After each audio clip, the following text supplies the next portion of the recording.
Yo guys, what is up? Max in our first Descendant video, and today we are updating my guide to Ines. Now, Ines, in my opinion, is the best AoE farming Descendant in the game. Anytime someone comes into my chat and they're like, hey, I'm new, who should I focus on getting? I think Ines is just super great because she is incredible at doing like 99% of the content in the game. And with the new Arche Tuning Boards, there's actually a lot of changes that we can make to like min-max her even more. And that is what this video is going to be about. Basically, now that we have the tuning board and some of the new components, her build slightly changes. And so I want to talk about what we're adjusting on her to min-max her a bit further. I hope you guys enjoy the breakdown. Let's get right into it. So right now on screen is the old build. This is what we were using. I get a few questions about some of the things. Just to clarify real quick, we're using Time of the Hunting Hounds on basically all of her builds, specifically because it allows us, note that all of my abilities are tech abilities, tech, as we save that. Now these go to singular, these go to singular. Time of the Hunting Hounds does some cool things for her, but the main reason we are using it is because it unifies all of her abilities under a single multiplier umbrella, which is tech. And so we can get a tech reactor, we can put tech on our mods, and all of our damage is going to benefit from it, which is super helpful. Now, in terms of her build and changes with the Arche Tuning Board, Ines, prior to this update, could hit 100% skill critical hit rate, which was awesome, but we had to use skill insight to do that. And then with skill insight, with 100% crit, we'd obviously go for all of the crit damage modifiers. So we'd get front lines for more crit damage and more crit rate, skill concentration for more crit damage as well. But we couldn't quite squeeze in emergency measures on her build. And emergency measures, because she already has 100% crit rate, isn't totally needed, but it would give us more crit damage. And, when we're critting a lot, all the 100% of the time, more crit damage is really valuable. So what we can actually do with the new Arche Tuning Board is we can make a really simple change. That's the main thing we're going to be talking about today, and that is just swap out skill insight for emergency measures. Now, if we do that, you'll note that I'm not quite at 100% crit rate, which we'll talk about in a second. So my skill critical hit rate goes to 83%. What gives? Why is your crit rate so low? Now let's back into our Arche Tuning Board. So now let's back into our Arche Tuning Board, where we're first going to be going right and picking up the enhanced skill power modifier. I heard talks that this was like doing the inverse of what it says, that it was reducing your damage. I tested this myself. It does look like it hurts your damage if your modifier is less than 100%. And that is after mods. So, for example, on our Ines, if we look at our 4, the value looks like it goes down because it's going from that 52 to 47. And as you'll see here, I don't have anything that is like lowering my skill damage. So we look here, it's 52 to 47. And then if we look in the Arche Tuning, if we take that off, and then go and look at the 4, you'll see that it is now positive. It's still at 52. So like visually, this looks like it does do a damage decrease. But if we actually take into account the fact that we are using focus on tech to give a skill power modifier, that brings that 52 to over 100 value. Then when you actually do the test for it, it is a damage increase. I did test this a few times. So even though this might look like a damage decrease, for anything that has a modifier value of over 100%, factoring in your mods, it's still a damage increase. And so we are going to be picking that up, and all of her other abilities are well over 100%. So we only needed to worry about it for the 4, but that is a damage increase. Now, for the rest of the board, we're going to keep going right and go down and pick up skill cost. Skill cost allows our Ines to use her 4 more often, which is great. We're also going to pick up the skill power here and then go over here and skill effect range. All of these range nodes are massive on her. They're going to allow her to cap her range on her 4 and also increase the bounces on her 1. We're going to not spec into this right now, which we'll talk about in a second. Then we go up and get our first max MP. Our first max MP is going to increase our crit rate. Then we can go up and grab more skill critical hit rate here. And then we're going to be going up, grabbing the skill crit damage, and then working our way over to the cooldown. We're not going to spec this yet because we've got some things to talk about. But basically, just off of this alone is now going to put her at 93% skill critical hit rate. And if we spec into up here, then we'll get another source of MP, and we could technically grab some more MP nodes there. But that next node is going to put us at 97%. And that's kind of where she's going to stay, in 97%. If you didn't factor in her new inversion reinforcements, the first one to mention is Neural Focus Augmentation. This reads, when defeating an enemy, we grant Neural Focus, which is going to stack up our max MP up to 5 stacks of 0.8%. And these last for 30 seconds, so it's really, really easy to keep these stacks up at all times.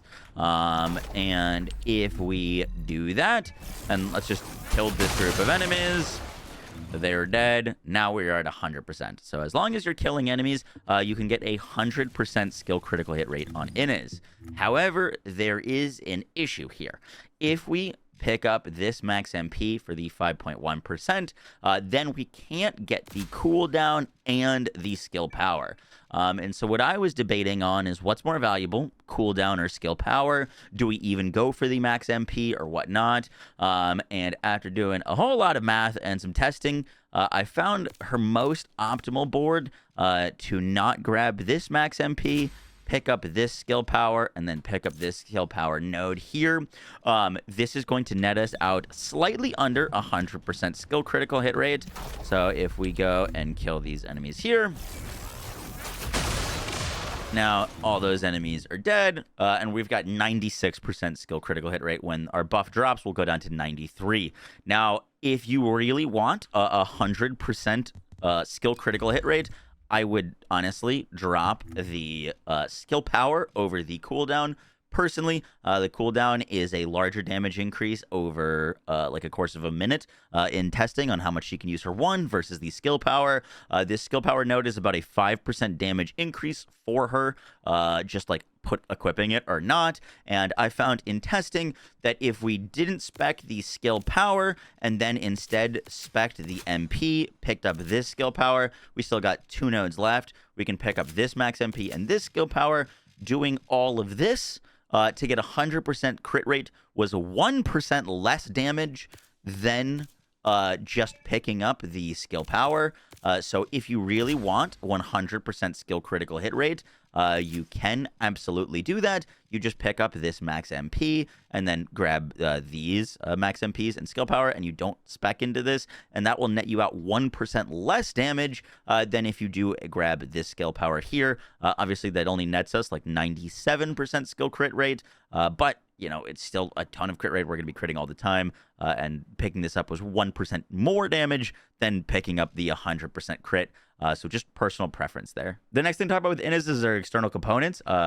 She can benefit quite a bit from the new components, and for her, we're going to be going with two-piece bonuses, depending on where you get your best rolls. But this new ascending set is awesome because all of the pieces roll max HP, and not all of the pieces roll the highest possible value of max HP. So, for example, if we go to our library and go to Ascending, you'll see that the 2 top pieces have a base value of 18 HP versus the 2 bottom have base HP of 14. And so for her, we're going to be rocking the top piece, which can roll a 646 max HP. We're going to hit that with more max HP and MP recovery out of combat.